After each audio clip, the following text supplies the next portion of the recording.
Because the demand is increasing. O Congressman Ted, ano naman itong naririnig ng bayan na OLX? Ano naman to? Well, so far, lahat ng sinasabi natin, tama. Pagka tumaas ang presyo ng crudo, tataas ang presyo ng gasolina, and or pagka nag-depreciate naman ang piso, tataas din ang presyo ng gasolina. Pero may kulang. At ang kulang ay pupunan ng panukalang National Oil Exchange. Ito ang magbibigay daan para yung buong pangangailangan natin ng bawat produkto ng langis, gasolina, diesel, kerosene, LPG, di ba pa, ay may bidding natin, may subasta, at may negotiate na mga sasalihan ng lahat ng kumpanya ng langis, lahat ng refineries sa buong mundo, at ito ang mag-offset, magbabawas dito sa mga pagtataas na nagaganap ngayon, pati na ng umiiral na presyo. Alright. Merong oil deregulation na, Congressman Nestor. Bakit kinakailangan pang maglagay pa tayo ng OLX, di ba? Ang sabi nila noon, eto na, pagka nandyan na yung oil deregulation, ayos na tayo. Pero alam mo, Jay, kahit na meron tayong oil deregulation, nandun pa rin yung monopolyan ng tatlong higanting kumpanya. Ang langis, ang Shell, ang Petron, ang Caltex. No? Kaya't sila pa rin na may control sa importing and refining. Which is about 95% of the market. No? Yung new players, yung tatlo, 5% pa lang. No?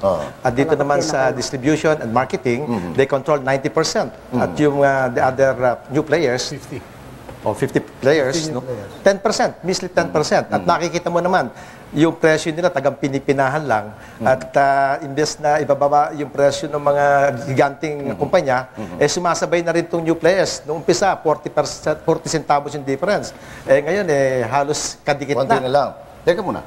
Kayo ba talaga nag-uusap-usap ba kayo nila Mr. Martinez bago kayo maglabas ng presyo? Alam mo yung mga... Kasi parang palagi namin narinig. Yung mga allegations yan, Jay, matagal na yan, pero alam mo, meron tayong batas tungkol dyan. Kung talagang meron silang paniwala na nagkakaroon ng price fixing, they can bring us to court. Because there is a provision in the regulation. No? Meron task force ng Department of Justice at Department of Energy. At pag meron mga complaints about price fixing, about cartel acts, merong paraan para iharap ang mga kaso nito laban sa mga oil companies. Alright. Mamaya, pag-usapan natin na maigi yan. But ang concern ngayon ng tao, kasi ganito, no?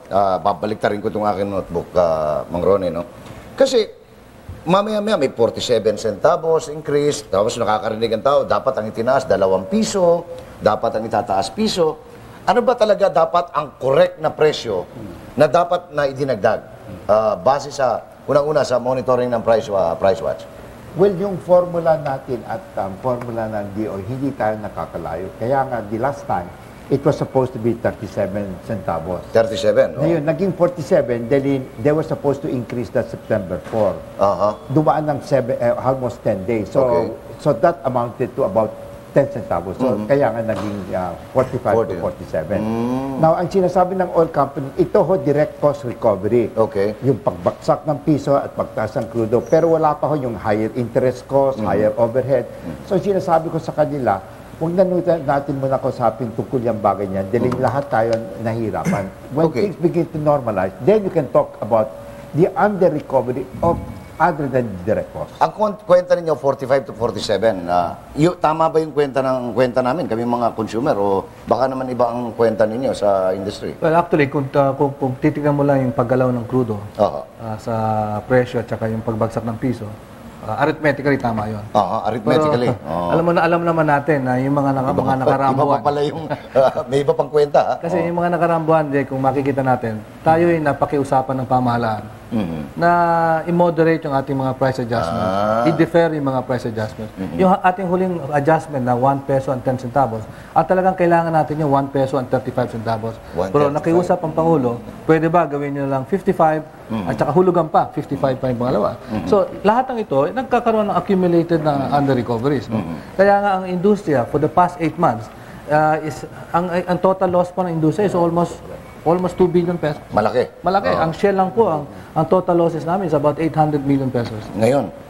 Maring Winnie, alam mo, nagtataka ako rito kina Mr. Martinez. Kasi ang sabi ng feedback ng tao, bakit daw mas mahal pa ang in-increase ng new players kaysa tatlong malalaking kumpanya? Kagaya nga ng sabi ni Ray, mas mahaba ang PC ng mga big companies. They can afford that under recovery. But the small players, because they are small, they don't have the kind of financial resources that will allow them to go slow. Kumbaga, inventaryo nila maigsi. Kaya nga nag-aawayan na nga sila kinakasuhan na yata ng small players kasi ang sinasabi naman nila na the big players are doing this deliberately to kill them. And they have a point. Why do you say the big players are killing you? Jay, kasi ang sinasabi nga natin, dalawa kasi basihan. Kami, ang basihan namin, yung finished product na imported, no? Refined. Galing refined, no? Na nitong mga nakaraang buwan, ang pagtaas ng refined products kumpara sa crudo, mas mataas because of the shortage of finished product. Dahil minsan nangyayari, mayroong mga refineries na hindi kumikilos, no? Nagkakaroon ng aksidente. So ngayon, ang difference lang dapat between crude price at saka yung produkto na finished product is only around $45. Pero nitong nakaraan, especially today, no, $12 ang difference. Kaya nga ngayon, $42, $43 yung finished product. Pagka sa diesel yan, dinala mo sa inangkat mo ngayon dito yan, 3 piso na ang diferensya. Kaya iba yung reference rate. Kaya nga sinasabi namin, mabuti na lang at hindi pa tayo nagkakaroon ng total dependency sa imported na finished product. Dahil kung nagkaroon tayo ng total dependency sa finished product, yun ngayon ang tatamaan mo dahil kung wala kang refining capacity. Yes. Naintindihan po ninyo ngayon, Mr. Concepcion, yung position ng new players and the big three. No, yes, as you said, because imported and finished products. But where I disagree, yung sinasabi niya na dapat sila tumaas because 90% of the petroleum products is sourced, refined locally. So why are we going to sacrifice the interest of 10% at the expense of the consumer? So sinasabi ko sa kanila, let us the first, I understand your position, but eventually this will begin to reconcile yung tinatawag natin MOPS at yung Dubai, magre-reconcile. Pero dyan nagkakahalataan, Ronnie, that the big oil companies are really trying to slow down the increase. Correct. They should have increased it by 1 peso. They're only increasing it by 47. You don't agree? These people cannot afford. That's what they're saying. So they're saying you are predatory. In other words, they're shooting 2 birds with 1 stone.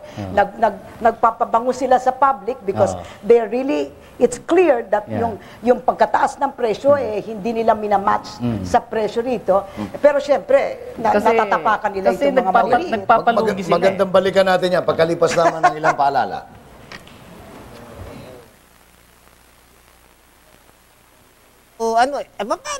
Paano ka maniniwala niyan? 2 taon na yung oil deregulation. Tapos sasabihin nila, maglalagay ng kakompetensya. Hindi naman pala kaya ng mga kakompetensya dahil yung malalaki talagang mahaba ang pisi. Sila may iksi.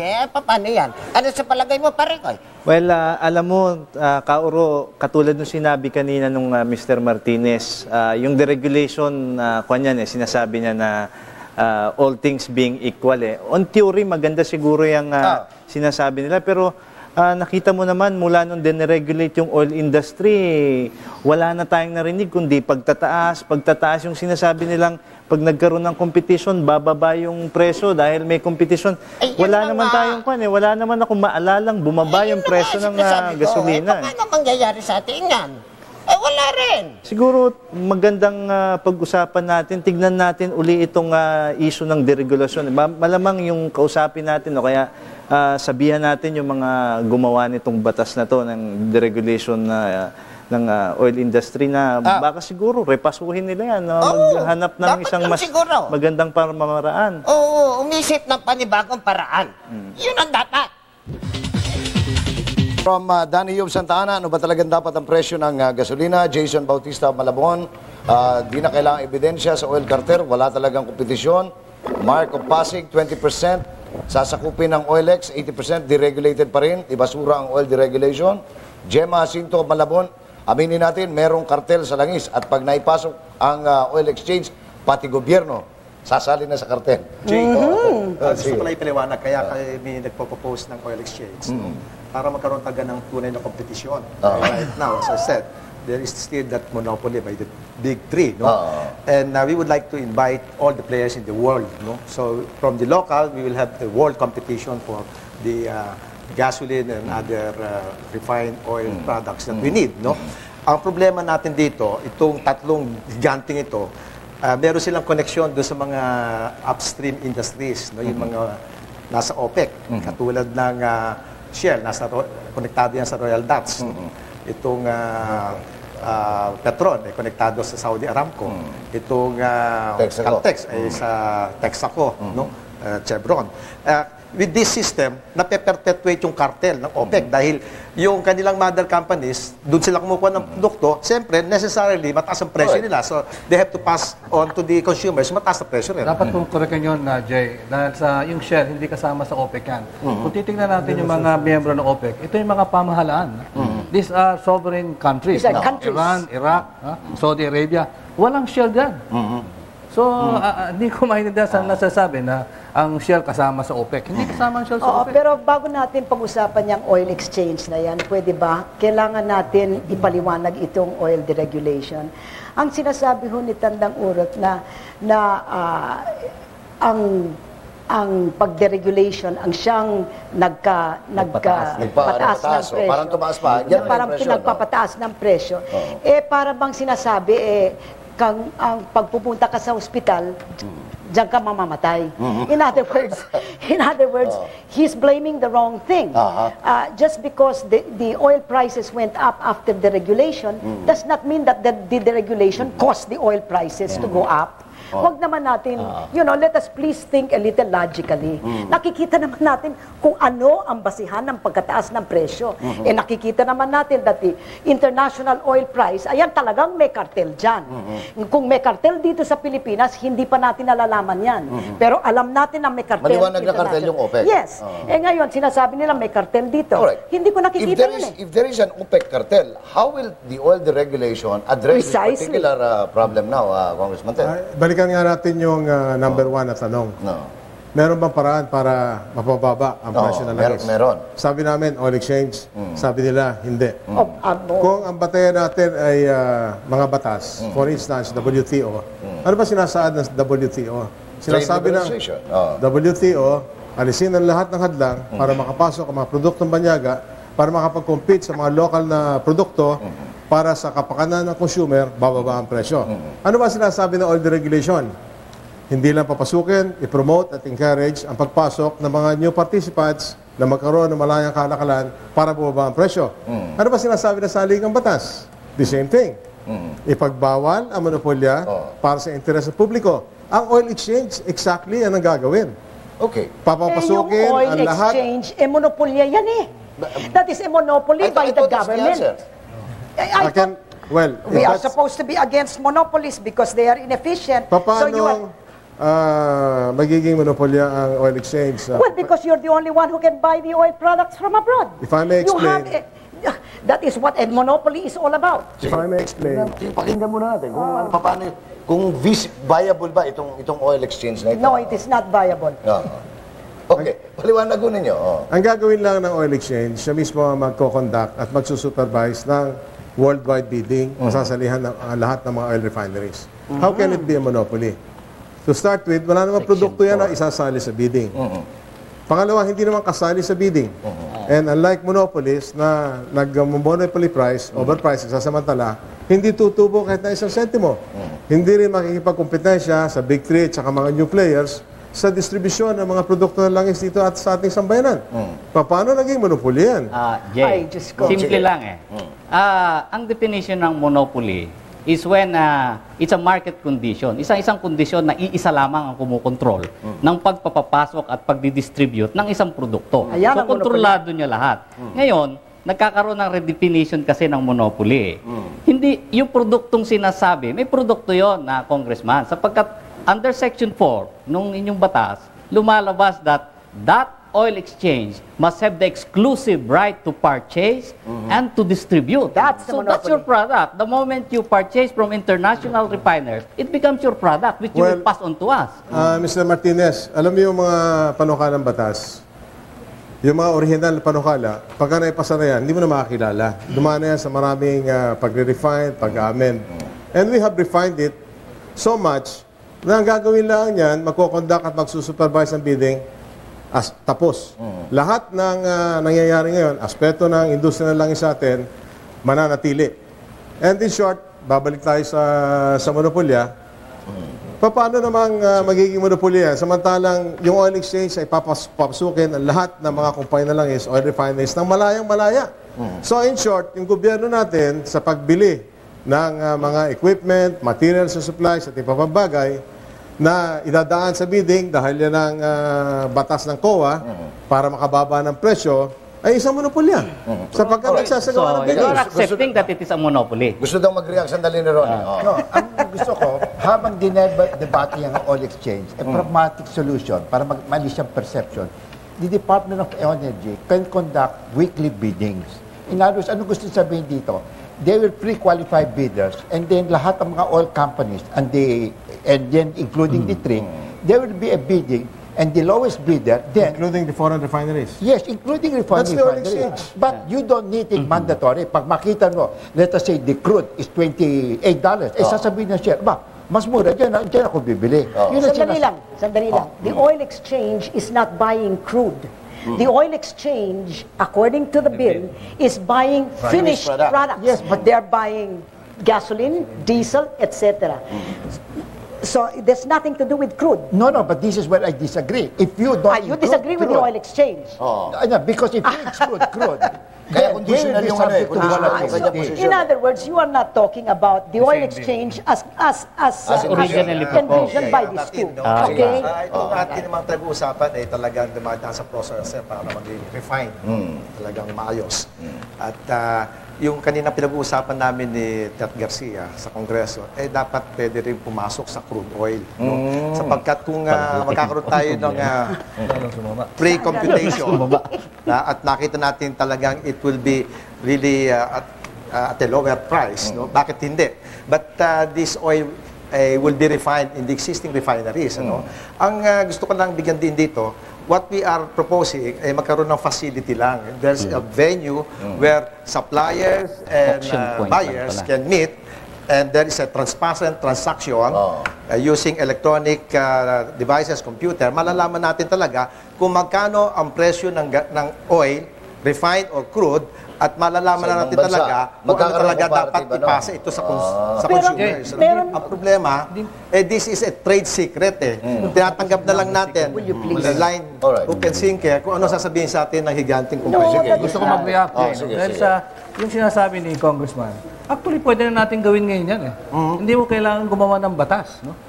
Kasi under the regulation law, kahit sino pwedeng umangkat. Kahit sino pwede pumunta sa international market at maghanap ng pinakamurang krudo at pinakamurang produkto. Sure. Hindi mo kailangan ng Ganun ba gumawa ng ginagawa batas. ninyo? Ganun ang ginagawa namin. Yun nga ang problema ngayon, J.A. Gawa nung magandang oil deregulation law na 3 taong pinag-usapan yan ng Kongreso. Nagpasukan ang 63 oil companies all over the world. Nandito na po yun. We have the fourth 63 na ba kayo? 63. At ito mga nagtayo pa nga ng mga international receiving terminals. Totally 15 billion yung naipasok na investments nito. And in such a short period of time na 2 taon, 10%. Ano yung 10%? That is 17 billion annual sales. So, we are being pictured as pipitsugi na small retailers na akala mo talagang isang pitik lang wala na. Pero ang totoo niyan, etong mga kasama namin, hindi po naman yung kumpanya ko, saksakan din ang lalaki. At ang sinasabi natin, anong gagawin mo dito sa mga investments sa international receiving terminal if after just 2 years, sasabihin mo, hindi, ayaw na namin yan. Amin na ulit yung terminal na yan. So, what kind of message are we giving to the international community and even the domestic community, yung mga namuhunan, kung pagkatapos bigla mong aalisin yung karapatang yon. Kaya nagugulo tayo Okay, babalikan natin itong panel na ito. Makaraan lamang po ilang sandali. Alam mo, pare ko, hindi ko maintindihan kung ano pinagtatalunan nila. Kung ano-ano pinaliliwanag, kung ano. Sa ordinaryong mamamayan hindi naman naintindihan yan. Basta ang alam ng mga tao, ang dapat ibaba ang presyo ng langis para bumaba rin ang presyo ng mga bilihin. O kaya itaas nila ang sahod. Kung ano-ano kung minsan tuloy, nagtatalo-talo sila. Baka iniisip ko, baka yung ilang kongresista dyan sumasakay na lang dyan dahil mainit na issue ngayon yan at malapit na eleksyon Ano sa palagay mo, pare ko? Yun nga alam mo, iniisip rin namin nung diniregulate nga yan, yung pinag-uusapan niya, matagal daw nilang pinag-usapan. Mukhang hindi nila naisama doon sa usapan kung ano yung protection na pwedeng ibigay sa mga maliliit, lalo sa mga manggagawa. Dapat siguro, kung akong tatanungin, nung diniregulate nila yung oil industry na yan, dapat siguro diniregulate din nila yung pagtataas ng sweldo. Pero alam mo, dapat nga siguro talagang tignan pa natin ng mabuti itong pinag-uusapan nila. Although medyo highfalutin nga, medyo hindi natin maintindihan, pero bigyan natin ng isa pang tingin. Yun ang dapat.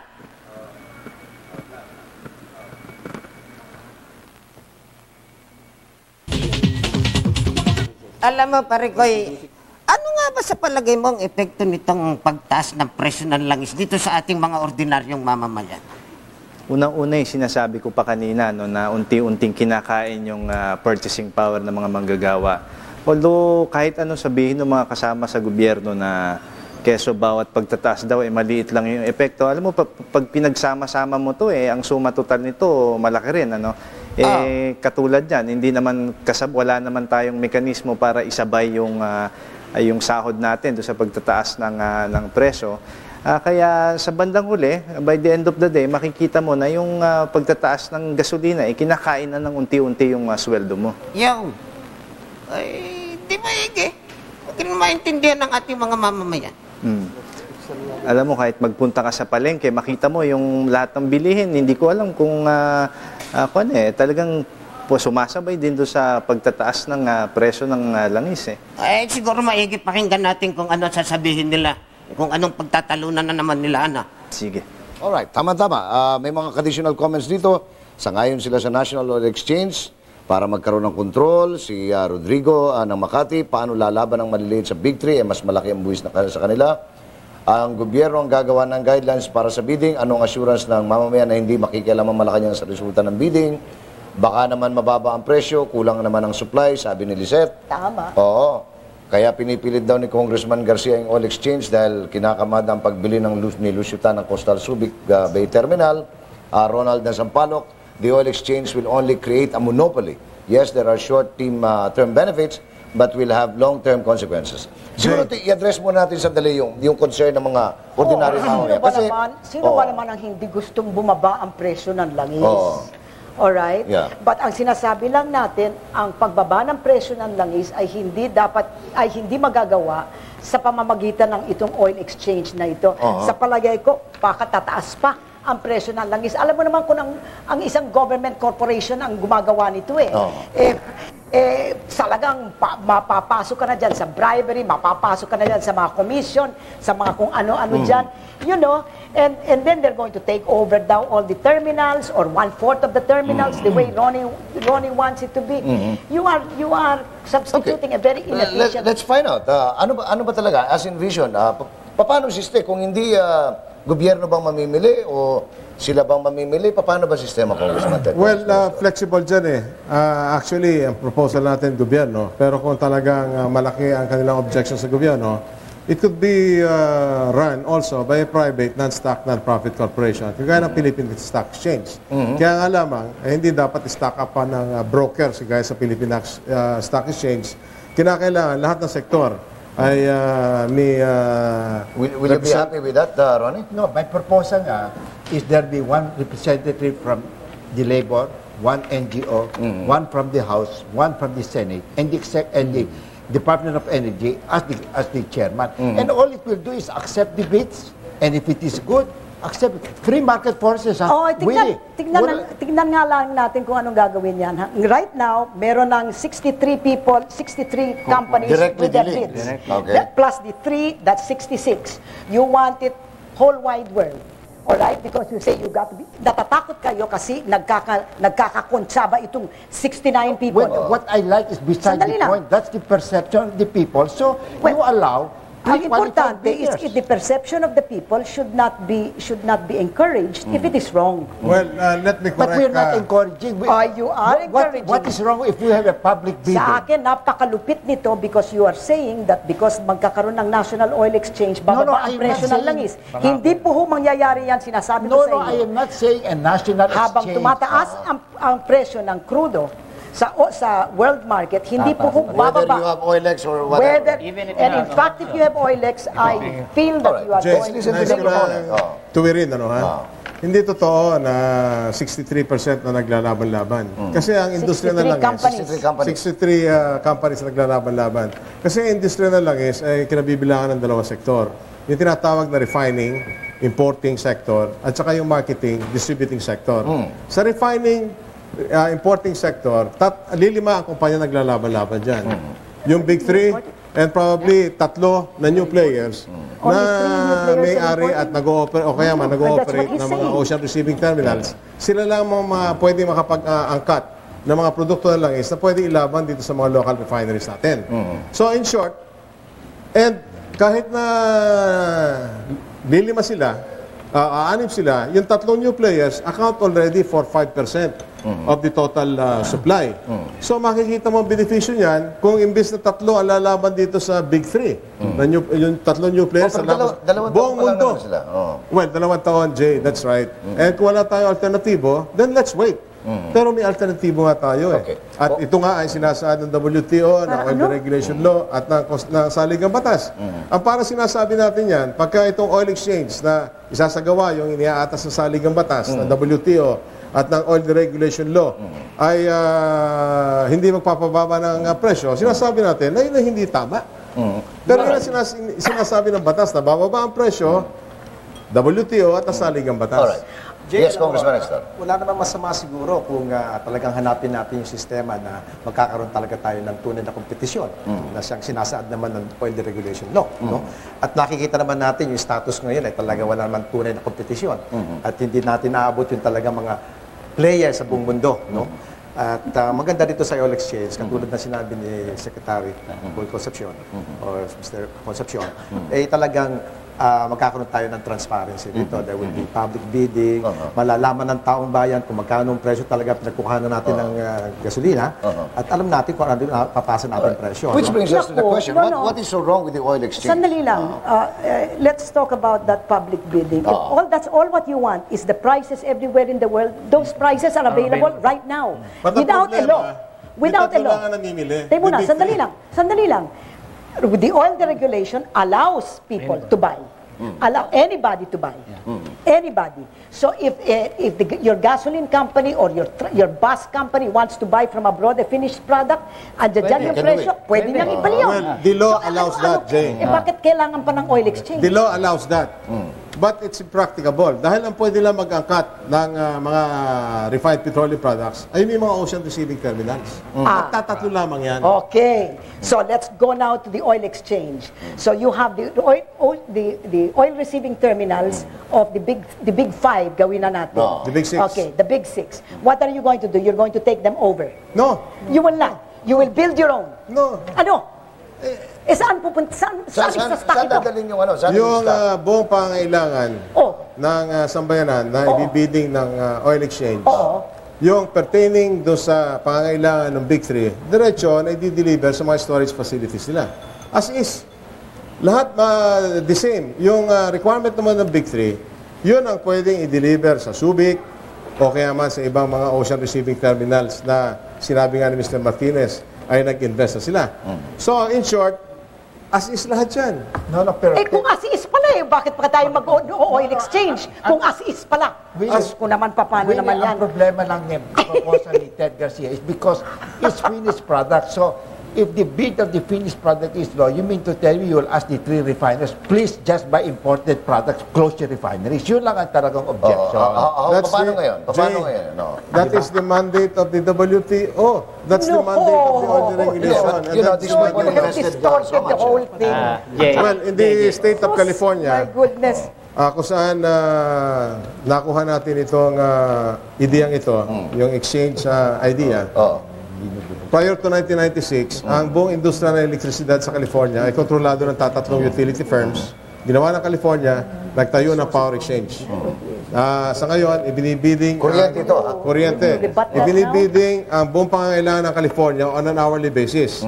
At dahilan ang kuryente hindi mo pwedeng imbak, hindi mo pwedeng angkatin, necessarily, kung meron monopolya, ay meron pa rin monopoly pricing. So additionally, what the state of California did, ni-require na itong mga utility firms na ito, ibenta yung karamihan sa kanilang mga generating plants na dumami na ngayon mga generating companies. Alright. Sa langis, hindi natin kailangan na ibenta yung mga refineries na yan. They can operate independently. In the first place, hindi naman indivisible yung mga refineries na yan. Babalikan natin yung issue yan sapagkat magandang masagot yan dahil paano nga Ay, kailangan sagutin kasi ang California Sandali lang, example na yan, babalikan masama na yan agad. Wow, it is so...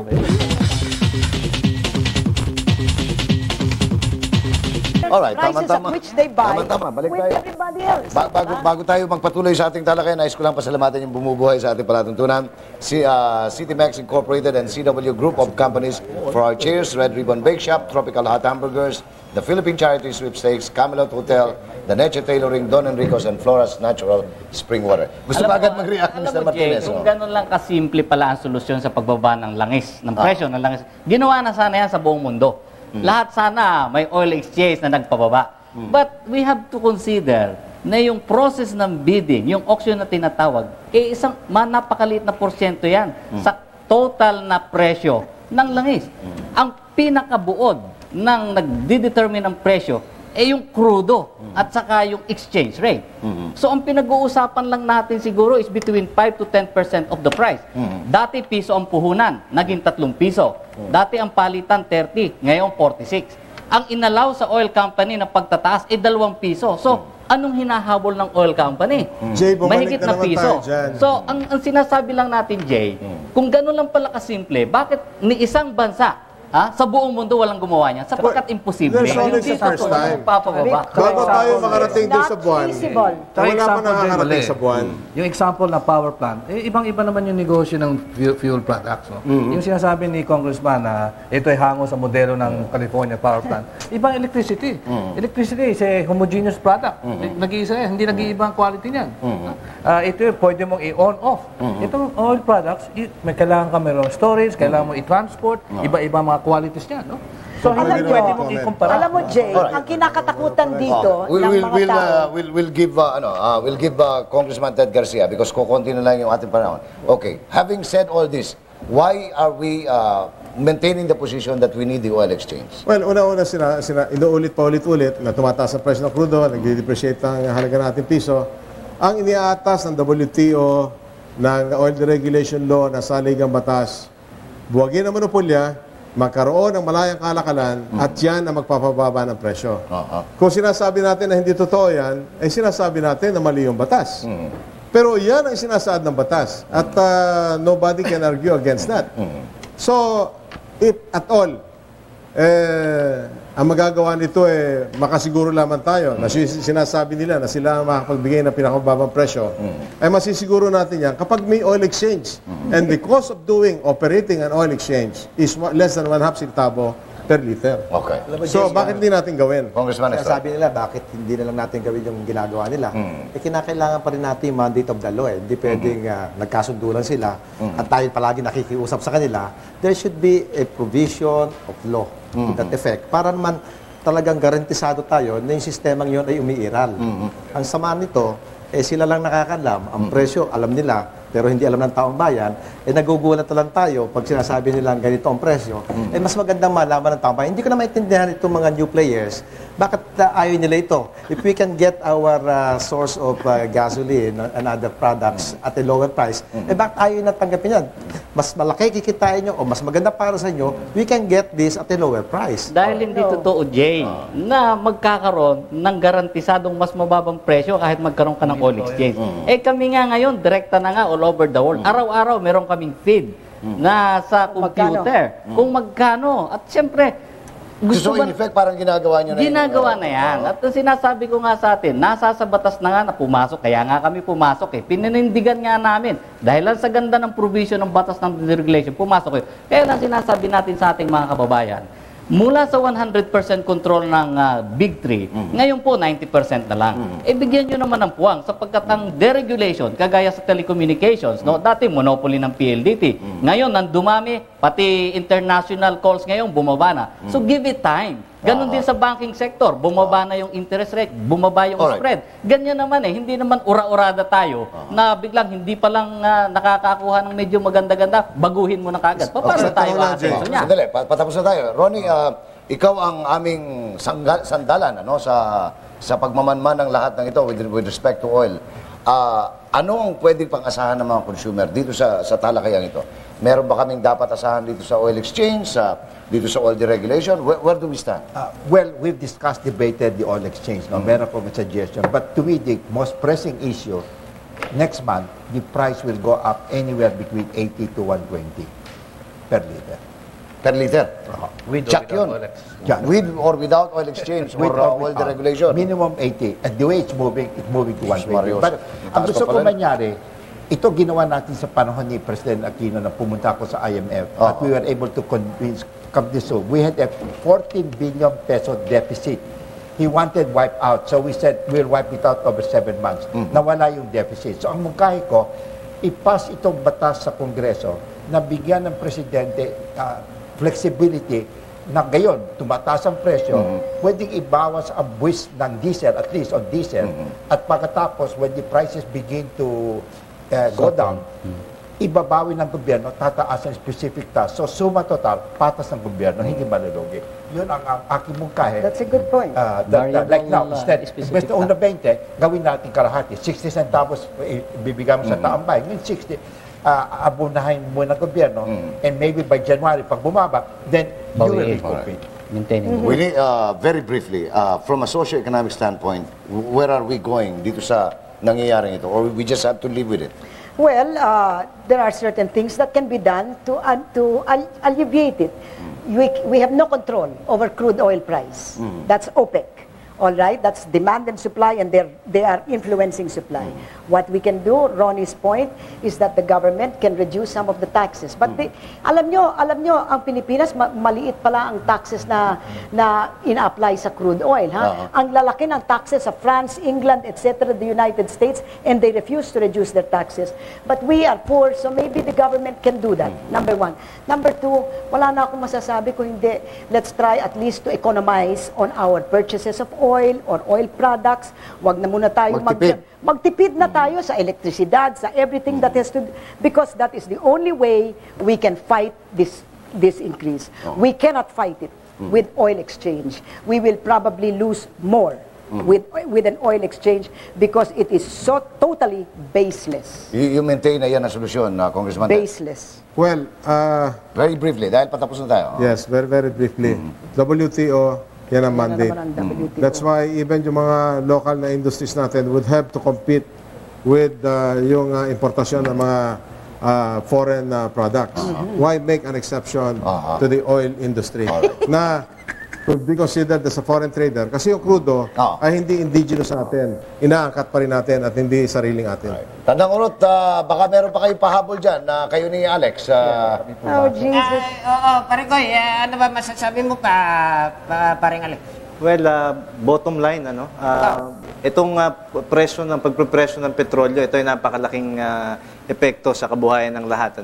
Kaya marapat na pag-usapan keso OilX, keso yung proposal ni Concepcion, dapat tignan natin lahat to, at siguro do sa pagtingin na yon, sa pag-review, ang kailangan isa-isip yung proteksyon ng consumers at proteksyon ng mga maliliit. Absolutely. Alright, nais ko pasalamatan ng Daewoo Electronics. Pero bago tayo maghiwa-hiwalay, ako isa lang ang gusto kong iwanan sa mga manonood. Nasa malaking paghamon po tayo. We are in a situation where ang hamon sa atin, nandyan yung kinakailangan magtipid tayo, kinakailangan pag-aralan natin ng mabuti itong mga naririnig natin sa pang-araw-araw at itong galaw ng langis. But over and above that, ito ang siguro dito tayo dapat manawagan. Government has to take the lead in informing our people na ito ang sitwasyon. We cannot forever na sasabihin natin, pakikiusapan ho namin ng oil companies, ganito ang gagawin natin. We have to be firm. Sabihin natin sa tao, eto ho, maliwanag, hindi natin kontrolado ang presyo sa OPEC. Ito ho ang mangyayari sa atin in the next 2 months. Tataas ho ito. We should not play politics. Let us stop grandstanding, especially for politicians who are seeking public office in the next several weeks and months. No? Otherwise, ang lahat ng tao iisipin nila, naku, bakit nagkakagulo? Meron naman palang solusyon. Let us sabihin na natin ang totoo. Tapatan na. Eto, mag-ihirap po tayo sa susunod na buwan. Kinakailangan gawin na natin ito ngayon. Oh, sige Jay, tapatan na rin tayo ha. Happy birthday. Ay, thank you. Thank you very much. Maraming salamat po, Mr. Martinez, Professor Monsod, Mr. Gamboa, Congressman Ted Garcia, Mr. Concepcion, and Congressman Ponce. Maraming salamat po. Sa ngalan ng mga lahat ng bumubuo ng RPN 9 at ng Tapatan Incorporated, maraming salamat po sa inyong walang sawang pakikinig. And thank you very much sa inyong birthday cake. To you. Happy birthday to you. Happy birthday, happy birthday. Thank you, sir. Happy birthday to you. Really, thank you. Thank you.